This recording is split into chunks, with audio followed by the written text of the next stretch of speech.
Hey Eagles, welcome back and welcome to episode 247 of EaglEye. I'm Alvin. And I'm Audrey. Glad you all could make it. We've got a great collection of stories for you today, and this one was pretty interesting to hear about. It's not every day you hear about high schoolers trading in their textbooks for boxing gloves. It's teaching discipline, confidence, and community. Let's take a jab at this one.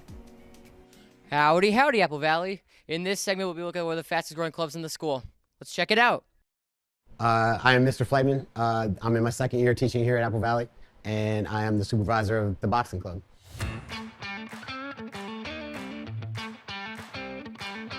There's a lot of different ways you can benefit from it, from the workout itself. If you're looking to get in shape for a sport or just wanting to, you have some friends that already do it, not just an opportunity to get in shape and work out, but also to kind of relieve stress, get rid of anger, whatever. I've had a little experience in martial arts. It's called Muay Thai. It focuses on elbows, knees, and shins, and it's more of a defensive martial art technique.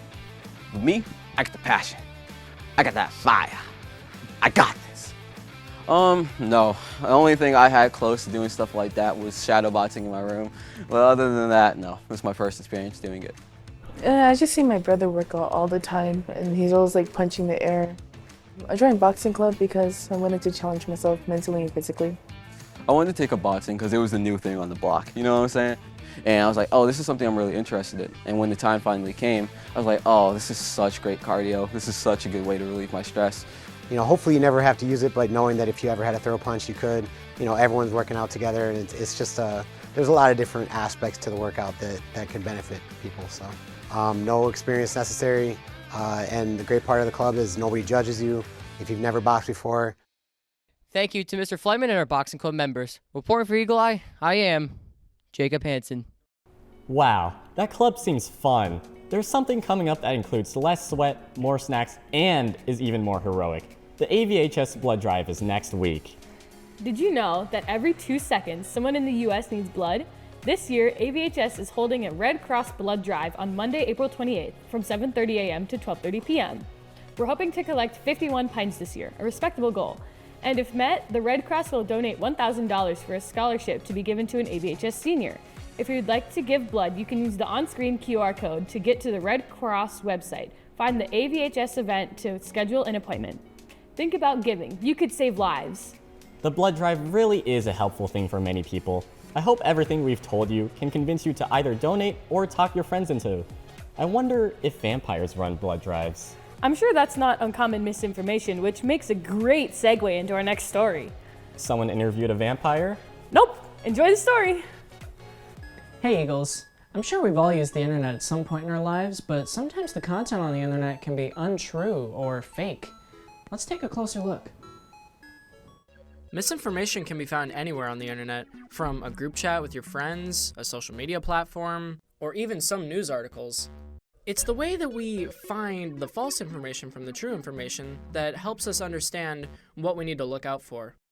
Because teenagers use the internet for around 7 to 8 hours every day, they can be a lot more susceptible to finding false information on the sources and media that they browse.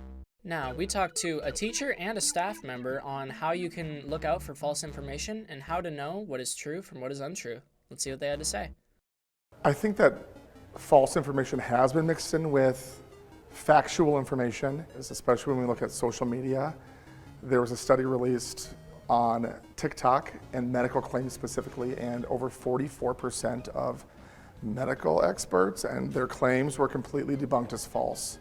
I think social media is one of the biggest ways that misinformation is spread. I think some students are careful enough with the credibility of their sources. It just takes a little bit more time to vet the website, the source that it's from. Is it current? Is it credible? Is it backed up with real evidence? I think one way to think of Apple Valley High School is we're a small Minnesota town, and once someone feels like they know something, there's a big urge to go ahead and tell other people, and it just spreads, and sometimes situations can get out of hand. Well, as you saw, the internet can be a great place to share and find information, but sometimes you need to be a little more careful about where you find it. This is Carter, signing off. I can't believe TikTok would lie to me. At least you don't think the Earth is flat. I'm willing to bet that the Earth is most certainly round.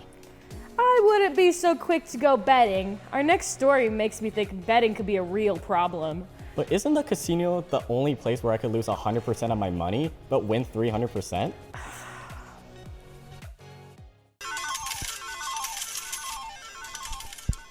The casino. When you hit 18, you're gonna wanna go. But that's gonna end up being you. I know it was me. Because the real problem is the casino is addictive. But why is gambling so addictive? I talked to some experts and had to figure it out.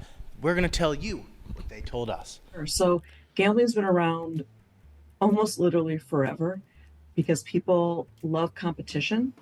People love to win things. So gambling addiction, according to B.F. Skinner, happens because when you're on what's called a variable ratio schedule, you press the lever on the slot machine and it's going to sometimes give you a reward. When you receive that money, a neurotransmitter in the brain called dopamine is released, and that is the reward neurotransmitter. Most gamblers are really looking for even small wins. So the anticipation of winning something also releases dopamine in your brain. They make sure that there's no clocks in the casino so people don't have a sense of time.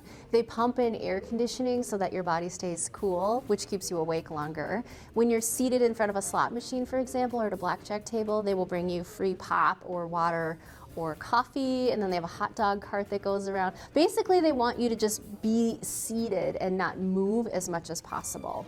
You know, all that was pretty interesting, but I'm still not convinced. If gambling's that bad, why do I want to go more? Guess we gotta wait till part 2, coming in a week, to figure out how to gamble safely and learn up some cool tricks. Like, don't gamble away your house. Who would ever do that?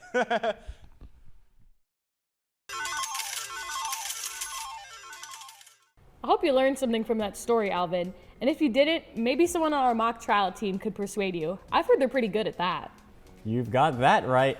The AVHS mock trial team has had an incredible year dominating their competition, going undefeated on every ballot, every round, throughout every competitive event throughout the season. Most recently, they won the 2025 Minnesota State Championship and secured their spot at the National High School Mock Trial Tournament, which will be held on May 7th through the 10th in Phoenix, Arizona. Good luck to the team as they continue to represent AVHS at the highest level with the greatest integrity. Wow, go mock trial. That's just one of the amazing things AVHS offers, and I can't believe our team did so well. You know what else is great? Some of our crazy stories our teachers have. Our teachers have had some interesting experiences over the years. Here are a couple you might find entertaining. Have you ever wondered what our teachers at AVHS have had to put up with before? No? Well, today we'll be telling you some funny stories about what has happened before. It happened a long time ago, but when I was teaching in the middle of the instruction, everybody was quiet, and somebody farted. I didn't hear the sound or anything, but whole row of the students immediately stood up at the same time, and they left, except one student who was just directly looking at me. I was just so shocked. I was like, okay, what happened everybody? What happened everybody? But this time I'm probably just gonna let go. My most shocking interaction with a student at AVHS was one of the very first days I was here. I saw a student holding their iPad, and their friend basically came up out of nowhere, swatted the iPad to the floor, shattering the screen, and basically rendering it useless.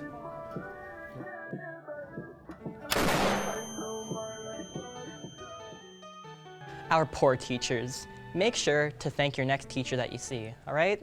Bye.